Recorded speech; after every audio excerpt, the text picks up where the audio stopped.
Hello everyone, welcome back to my YouTube channel Dev Parikh medico. तो आज हम इस वीडियो में लिविंग वर्ल्ड का माइंड मैप कवर करेंगे, जिसमें आपको एनसीईआरटी की सारी लाइनें मिल जाएंगी। मैंने एनसीईआरटी की लगभग सारी लाइनें इसमें कवर कर ली हैं, तो आपको टेंशन करने की कोई ज़रूरत नहीं है। अगर आपने इस वीडियो को कंप्लीट देख लिया, डेफिनेटली आपको रिवीजन करने में आसानी होगी, अगर आपने पहले से पढ़ रखा है तो। सो बिना कोई टाइम वेस्ट करें, let's get start the video. The living world. सबसे पहला important point, living organism are self replicating, self evolving, self regulating interactive system capable of responding to external stimulus. External stimulus को respond करने की capability है इनके पास। इसका मतलब self consciousness, ये किस में होता है? ये होता है हमारे only humans. Next point, properties of living organism. तो प्रॉपर्टीज ऑफ लिविंग ऑर्गेनिज्म में सबसे पहला है ग्रोथ, दूसरा है रिप्रोडक्शन, तीसरा है मेटाबॉलिज्म, चौथा है सेलुलर ऑर्गेनाइजेशन और पांचवा है कॉन्शियसनेस। वैसे अगर आप सोच रहे हो कि आपको भी ऐसे नोट्स चाहिए, तो आप टेलीग्राम चैनल ज्वाइन कर लीजिए, वहाँ पे आपको इसकी पीडीएफ मिल जाएगी, तो आप उसका प्रिंट आउट निकलवा के खुद भी घर पर रीड कर सकते हो। इस वीडियो के थ्रू आपको जल्दी रिवीजन करने में आसानी होगी। तो हम अपने टॉपिक पर आते हैं। प्रॉपर्टी ऑफ लिविंग ऑर्गेनिज्म में सबसे पहला ग्रोथ। ग्रोथ में क्या है? It is the increase in number and mass of cell by cell division. Cell division के थ्रू नंबर और मास में इंक्रीज होगा, किसका? सेल का। ये हो गया हमारे पास ग्रोथ। दूसरा point, in plants growth occur continuously through out their life span. ये एनसीईआरटी की लाइनें हैं सारी। प्लांट्स में ग्रोथ होती है continuously through out their life span, but in animals, growth is only up to a certain age. Cell division occur to replace lost cells. Cell division होता है एनिमल्स में लॉस्ट सेल्स को replace करने के लिए, जो सेल्स या तो खराब हो गई हैं या फिर ग्रोथ की जरूरत है तब। Growth can not be taken as a defining property of living organism. Most important point जो नीट 2024 में आ सकता है, क्या? Growth can not be taken as a defining property of living organism. Defining property वो होती है जो विदाउट एक्सेप्शन ओनली इंडिविजुअल में शो करे, लेकिन ग्रोथ तो सब शो करते हैं, नॉन लिविंग भी और लिविंग भी। इसलिए growth can not be taken as a defining property of living organism. Second property है reproduction, production of progeny having features similar to those of parents. Reproduction के थ्रू जो progeny produce होगी, उनमें features similar होंगे parents से। दूसरी चीज़, organisms reproduce asexually and sexually, दोनों तरीके से रिप्रोड्यूस कर सकते हैं। Many organism do not reproduce, कुछ ऑर्गेनिज्म ऐसे हैं जो रिप्रोड्यूस नहीं कर सकते। Example, mule, worker bee, infertile human couples. Reproduction is not a perfect defining characteristic of living organism. जिस तरीके से डिफाइनिंग प्रॉपर्टी ग्रोथ नहीं है, वैसे ही रिप्रोडक्शन भी एक डिफाइनिंग प्रॉपर्टी नहीं है। तो दो मैंने आपको बता दी, पहला growth is not a defining property and reproduction is also not a defining property. ये दोनों डिफाइनिंग प्रॉपर्टी नहीं है। ये क्वेश्चन आ सकता है, इसलिए ध्यान रखिएगा, एनसीईआरटी की लाइन है। आगे बढ़ते हैं। थर्ड प्रॉपर्टी है metabolism. Sum total of all biochemical reactions taking place in a living organism is known as metabolism. Living system में जो सारी की सारी बायोकेमिकल रिएक्शंस होती हैं, उन सबका सम टोटल कर दिया जाए तो वो होता है metabolism. Metabolic reaction can be demonstrated outside the body. Body के बाहर भी मेटाबॉलिक रिएक्शंस को डिमॉन्स्ट्रेटेड करा जा सकता है। दूसरी चीज़, मेटाबॉलिज्म एक डिफाइनिंग प्रॉपर्टी है लिविंग ऑर्गेनिज्म की, ये ध्यान रखना है।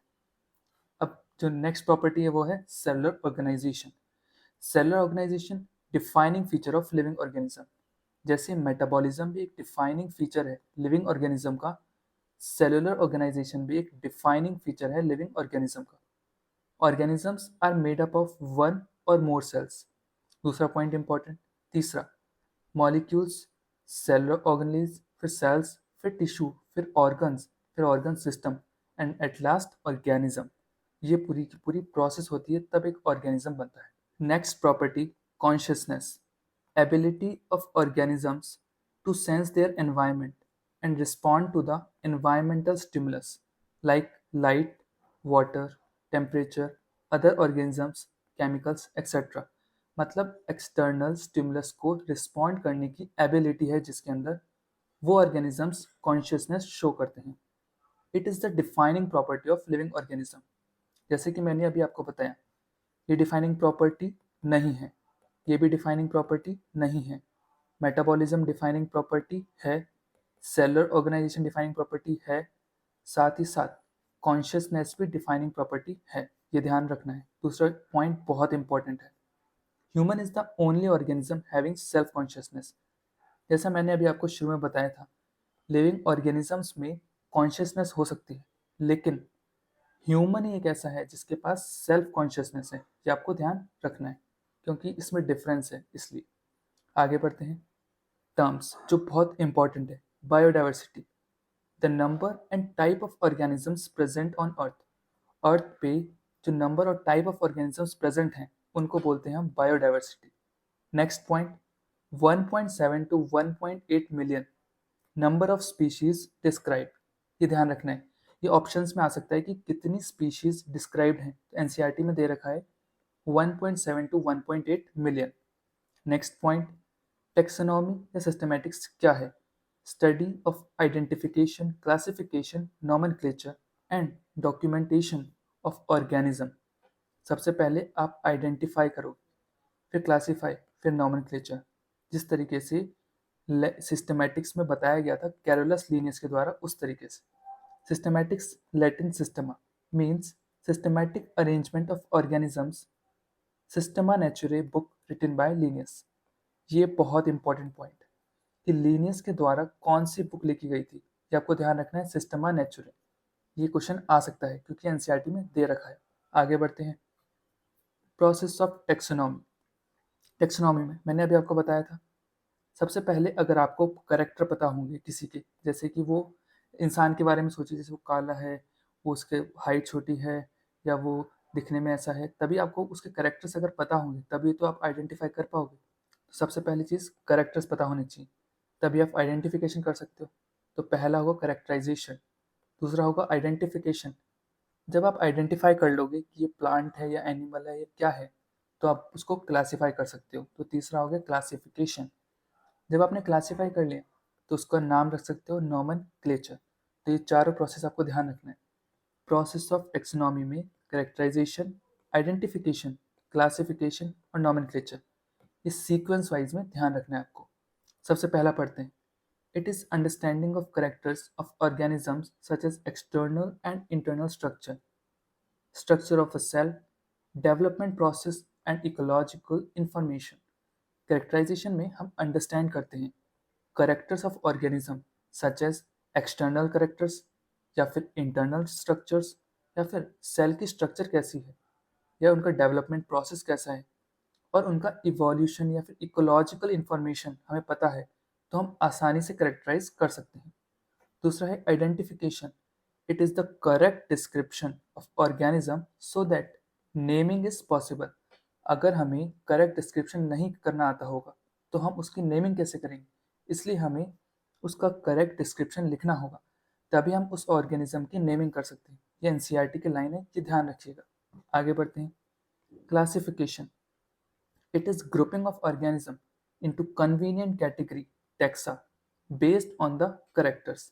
कहने का मतलब है जो स्पीशीज से स्टार्ट होगा, kingdom, phylum, class, order, family, genus, species, इस सब के सब इंडिविजुअली क्या है?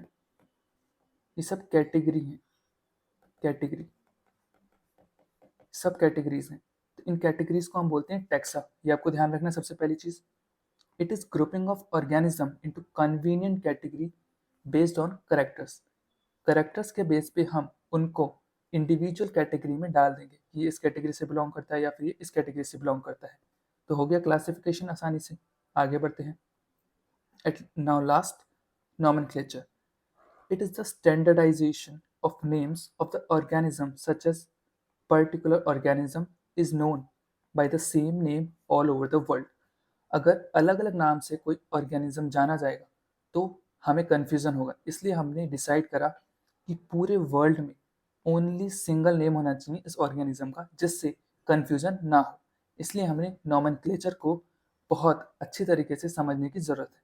आगे बढ़ते हैं। फैक्ट बॉक्स, इसका मतलब यहाँ से क्वेश्चन 110% बन सकता है। System of naming with two components, binomial nomenclature, जो किसने दिया था? कैरोलस लीनियस ने। सबसे पहला क्वेश्चन यही आ सकता है कि तो बहुत रिपीट होता है कि बाइनोमियल नोमेनक्लेचर किसने दिया था? कैरोलस लीनियस ने। Next question, botanical names are based on rules provided in International Code for Botanical Nomenclature। अगर आपसे बोल दिया जाए प्लांट के लिए क्या है तो आप बताएंगे international code for botanical nomenclature, ICBN। इसकी फुल फॉर्म आ सकती है। दूसरा, जूलॉजिकल नेम्स अगर लिखने होंगे तो आप क्या करेंगे? International code of zoological nomenclature. तो इसकी भी आपको फुल फॉर्म आ सकती है। आगे बढ़ते हैं। Universal rule of binomial nomenclature, यहाँ से क्वेश्चन बनता ही बनता है। सबसे पहली चीज, साइंटिफिक नेम कैसा होता है? Latin in origin. आपको ध्यान रखना है, लेकिन जब हम लिखते हैं तो वो होगा इटैलिक। जैसे ये रहा रिटिन, ये रिटिन क्या होगा हमारे पास यहाँ पे? इटैलिक। बट एनसीईआरटी में लिखा है जब हैंड रिटिन होगा तब उसे हमें सेपरेटली अंडरलाइन करना होगा, अंडरलाइन। अभी हम आगे पढ़ेंगे तब आपको समझ में आ जाएगा। Scientific name Latin, written in italic, when handwritten they are underlined। Most important point, क्योंकि अगर वो नाम लिख देंगे मैंजीफेरा इंडिका तो ये एम कैपिटल, स्पेसिफिक एपिथेट का आई स्मॉल। साथ ही साथ अगर साइंटिस्ट का नाम लिखा होगा तो एब्रीवेटेड फॉर्म में लिखा होगा। तो ये तो हो गया हमारा साइंटिफिक नेम जो कि रिटन है इटैलिक फॉर्म में। लेकिन अगर हैंड रिटन हुआ तो हमें इस पर अंडरलाइन लगाना होगा, लेकिन यहाँ अंडरलाइन नहीं लगेगा। जैसे मैंजीफेरा इंडिका, LIN, तो यहाँ अंडरलाइन, यहाँ अंडरलाइन, यहाँ पे अंडरलाइन नहीं होगा। तो ये ध्यान रखना, hand written they are underlined. Scientific name Latin in origin, written in italic, when hand written they are underlined. मैंने इंपॉर्टेंट पॉइंट बता रहा हूँ आपको एनसीईआरटी का। नेक्स्ट पॉइंट, फर्स्ट वर्ड क्या है? Genus, generic name. Second word क्या है? Species, specific epithet. Next important point, name of the author appear after specific epithet. जैसे ये रहा, कैरोलस लीनियस ने नाम दिया था तो साइंटिस्ट का नाम लास्ट में आएगा, बट इन एब्रीवेटेड फॉर्म। ये आपको ध्यान रखना है। Homo sapiens, Homo represent genus and sapiens represent species name. तो पहले क्या आएगा आपका यहाँ पे? जीनस, बाद में आएगा स्पीशीज नेम। और स्पीशीज नेम को हम लोग यहाँ पे स्पेसिफिक एपिथेट भी बोल सकते हैं। ये ध्यान रखना है आपको। आगे बढ़ते हैं। टेक्सोनॉमिक कैटेगरी, टेक्सोनॉमिक कैटेगरी मतलब रैंक। मैंने अभी आपको बताया था, जैसे kingdom, phylum, class, order, family, genus, species, इस सब के सब क्या है? इस सब के सब टेक्सोनॉमिक कैटेगरी है। Taxonomy hierarchy in ascending order, ये आपको असेंडिंग ऑर्डर में इसलिए ध्यान रखना है क्योंकि सबसे पहले स्पीशीज है, ये आपको ध्यान रखना पड़ेगा, क्योंकि अगर सीक्वेंस पूछ लिया तो आपको कन्फ्यूजन होगा। इसलिए सबसे पहली चीज, taxonomic category classification involve hierarchy of steps in which each step represent rank. ये ऐसी हायरार्की है जिसमें एक स्टेप है वो रैंक डिनोट करता है, और वो रैंक है टेक्सोनॉमिक कैटेगरी। ये आपको ध्यान रखना है। टेक्सोनॉमिक हायरार्की क्या है? कंस्टिट्यूएंट्स ऑल कैटेगरी या रैंक, जिसमें सारी रैंक आती हो, सारी कैटेगरीज आती हो, वो क्या है? Taxonomic hierarchy. टेक्सॉन क्या है? A group of organism occupying a particular rank. जैसे अगर कोई ऑर्गेनिज्म इस किंगडम में आता है तो वो क्या हो गया? टेक्सॉन। इसमें आता है तो टेक्सॉन, इसमें आता है तो टेक्सॉन, इसमें आता है तो भी टेक्सॉन। मतलब ऑर्गेनिज्म तो किसी भी आ सकता है, मतलब एन ऑर्गेनिज्म अलग अलग रैंक्स में आ सकता है। तो टेक्सॉन भी सब जगह हो सकता है, ये आपको ध्यान रखना है। लेकिन रैंक सिर्फ पर्टिकुलर यही है या फिर ये है, फिक्स होगी, ये ध्यान रखना है। सबसे पहले हम पढ़ते हैं kingdom. The assemblage of various phylum, it is the highest category. Example kingdom Plantae, kingdom animalia, ये हाईएस्ट है। और सबसे स्मॉलेस्ट हो गया हमारे पास स्पीशीज। स्पीशीज में देखते हैं group of related organism capable of interbreeding to produce fertile offspring, lowest category, मतलब ये आपस में इंटरब्रीड कर सकते हैं, ये ध्यान रखिएगा। जैसे same species, other different species नहीं, सेम स्पीशीज, ये ध्यान रखना। नेक्स्ट आएगा genus, aggregates of closely related species, example potato, tomato, brinjal are species of genus Solanum. कहने का मतलब है ये क्लोजली रिलेटेड स्पीशीज हैं, ठीक है, तो इनका जेनस कॉमन है सोलिनम। जैसे लायन, लिपर्ड और टाइगर, ये क्लोजली रिलेटेड स्पीशीज हैं, तो इनका जेनस क्या है, पैंथरा। ये आपको ध्यान रखना है। ये हो गया एनिमल्स के लिए, ये हो गया प्लांट्स के लिए, ये दोनों एनसीईआरटी में दे रखे हैं। फैमिली देखते हैं, फैमिली क्या है, group of closely related genera, मतलब बहुत सारे जेनरा क्लोज रिलेटेड होंगे, उनको जोड़ दिया जाए तो फैमिली बन जाएगी। Example Solanaceae include genus Solanum, Petunia and Datura. अगर सोलिनम, पेट्यूनिया और धतूरा ये क्लोजली रिलेटेड जेनस है, तो इनको ये बन जाएगी यहाँ पे हमारे पास इनकी फैमिली। और फैमिली का नाम क्या होगा, सोलिनेसियाई, ठीक है, ये एनसीईआरटी में दे रखा है। ऑर्डर कार्निवोरा, फैमिली है ना, जैसे अब आगे हम प्लांट में, एनिमल में भी देख लेते हैं। Family Felidae include genus Panthera and Felis. अब पैंथरा और फेलिस, ये तो हो गया हमारे पास कैट के लिए, ये हो गया डॉग के लिए। ये जब जुड़ जाएंगे तो यहाँ पे बनेगा कार्निवोरा। तो बहुत सारी क्लोजली रिलेटेड फैमिलीज मिलकर क्या बनाएंगी, ऑर्डर। ऑर्डर क्या है, assemblage of related families, example order Polemoniales include family Convolvulaceae and Solanaceae. Solanaceae family plus Convolvulaceae family, तो दोनों जुड़ जाएंगे तो एक ऑर्डर बनेगा। उस ऑर्डर का नाम है पॉलीमोनियल्स, ये आपको ध्यान रखना है।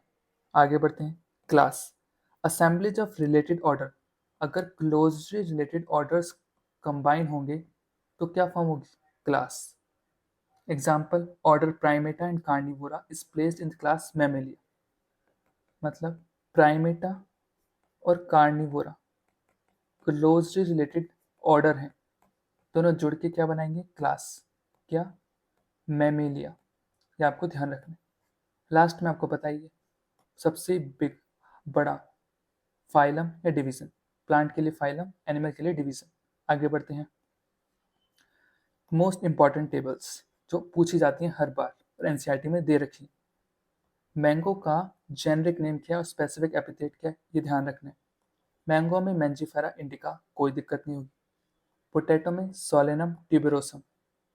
अब आप सोचेंगे ये नाइट शेड ये कहाँ दे रखा है, एनसीईआरटी में सोलिनम नाइग्रम दे रखा है, इसका मतलब हमें उसका कॉमन नेम पता होना चाहिए। Tomato Solanum lycopersicum, brinjal Solanum melongena, ये भी एनसीईआरटी में दे रखा है। Lion Panthera leo, tiger Panthera tigris, leopard Panthera pardus, modern man Homo sapien. बस आपको एक ये एक्स्ट्रा मिलेगा यहाँ पे और एक ये एक्स्ट्रा मिलेगा, तो अगर आपको याद करने हो तो कर लीजिए, वरना ये सारे एनसीईआरटी में दे रखे हैं। आगे बढ़ते हैं, बायोलॉजिकल नेम होमोसेपियंस, मैन का, स्पीशीज सैपियंस है, दिख रहा है आपको, जेनस होमो है, फैमिली होमिनिडी है, ऑर्डर प्राइमेटा है, क्लास मैमेलिया है, फाइलम कॉर्डेटा है, किंगडम एनिमेलिया है। सीक्वेंस में ध्यान रखना है, kingdom, phylum, class, order, family, genus, species. Mind में रिकॉल करेंगे सीक्वेंस में तो आपको आसानी से याद हो जाएंगे। अब हम हाउस फ्लाई का देख लेते हैं, kingdom Animalia, phylum Arthropoda, class Insecta, order Diptera, family Muscidae, genus Musca, species domestica, तभी इसका नाम है मस्का डोमेस्टिका। मैंगो का देख लेते हैं, ऑब्वियस सी बात है प्लांट है तो प्लांट ही होगी, किंगडम इसका। फाइलम क्या हो सकता है इसका, एंजियोस्पर्म, इसका भी एंजियोस्पर्म, वीट का भी और मैंगो का भी, लेकिन यहाँ डाइकोटिलेडन है, यह है मोनोकोटिलेडन। आगे बढ़ते हैं, ऑर्डर बहुत इंपॉर्टेंट है, सर्पेंटिल्स एंड पोएल्स। फैमिली मैंगो की एनाकार्डियसी, वीट की पोएसी। जिनस मैंगो का मैंजीफेरा, वीट का ट्रिटिकम। स्पीशीज मैंगो की इंडिका, वीट की एस्टिवम। और लास्ट मैंजीफेरा इंडिका इनका हो गया biological name, Triticum aestivum biological name of wheat. इस तरीके से आपको 1, 2, 3 और 4 ये चारों याद होने चाहिए। आगे बढ़ते हैं। अब लास्ट टेक्सोनॉमिकल एड्स, जहाँ से क्वेश्चन बनता ही बनता है। सबसे पहला पढ़ते हैं हर्बेरियम। हर्बेरियम क्या है? It is a store house या repository of collected plant specimens. ये ध्यान रखना है, प्लांट स्पेसिमेंट लिखा है यहाँ पे। Are dried, pressed, preserved. इसको याद करने की ट्रिक DPP। ड्राइड सुखा देते हैं, pressed and preserved on sheets are arranged according to universal accepted classification. ये ध्यान रखना है, ये तीनों पूछे जाते हैं हर बार कि हम क्या क्या करते हैं हर्बेरियम में। आगे बढ़ते हैं, प्लांट स्पेसिमेन रखते हैं, ये भी ध्यान रखना है। The herbarium sheet are labelled with information about date, place of collection, English, local name, botanical name, family name, collector name. ये बहुत बार आता है, ये नीट 2020 में आया था, आई थिंक सो, हाँ। तो आपको ये ध्यान रखना है, रिपीट भी हो सकता है। हर्बेरियम शीट पे लेबल होती है, वहाँ पे क्या क्या लिखा होता है। डेट लिखी होती है, place of collection, English, local name, botanical name, family name and collector name, ये सब लिखा होता है। नेक्स्ट पढ़ते हैं टेक्सोनॉमिकल एड पर, बॉटनिकल गार्डन।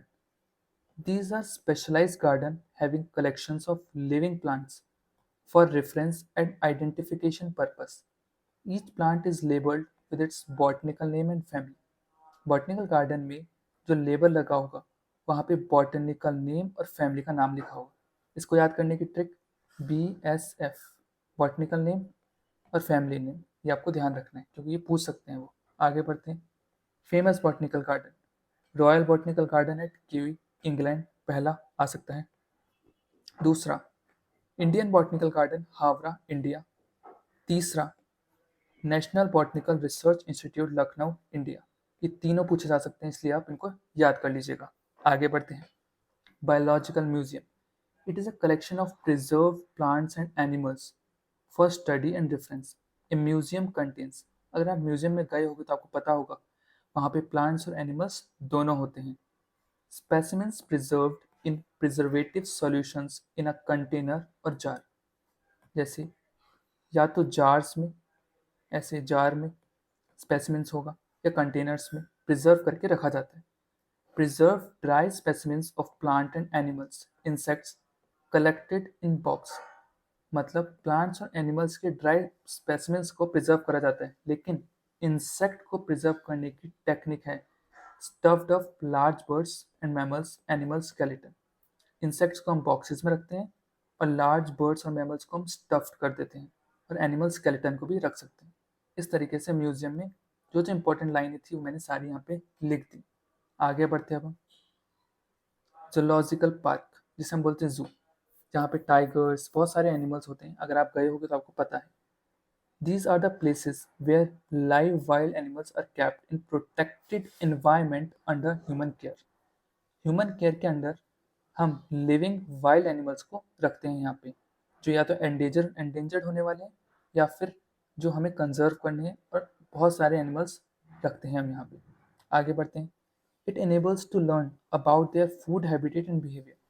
इससे हमें उनका फूड हैबिटेट पता लगता है, साथ ही साथ उनका बिहेवियर पता चलता है। इसलिए जूस बहुत इंपॉर्टेंट है। आगे बढ़ते हैं, next taxonomical add, flora and fauna.